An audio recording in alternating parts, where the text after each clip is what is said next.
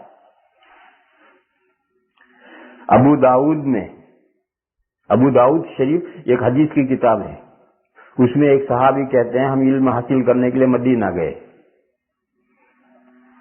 تو حضور اکرم صلی اللہ تعالی علیہ وسلم عشاء کی نماز پڑھانے کے بعد ہمارے پاس آتے تھے.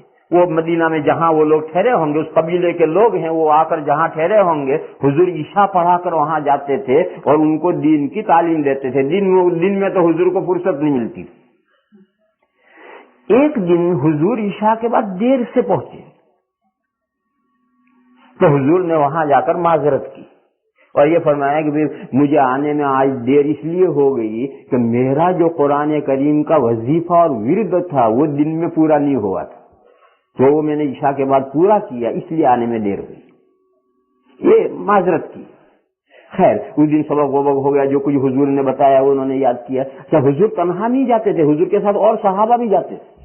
تو وہ جو دیہات سے آنے والے صحابی ہیں انہوں نے مدینہ کے صحابی سے چپکے سے پوچھا کہ کیف تہذبون القرآن، آپ حضرات قرآن کا ورد کس طرح بناتے ہیں؟ تو ان صحابی نے ان کو یہ بتایا کہ ہم 7 دن میں قرآن ختم کرتے ہیں. پہلے دن اتنی صورتیں، دوسرے دن اتنی صورتیں، تیسرے دن اتنی صورتیں، چوتھے دن اتنی، 7 دن میں قرآن پورا کرتے ہیں. وہی جو ان صحابی نے بتایا تھا وہ ہمارے قرآنوں میں جو 7 منزلیں ہیں وہ 7 منزلیں اسی روایت سے،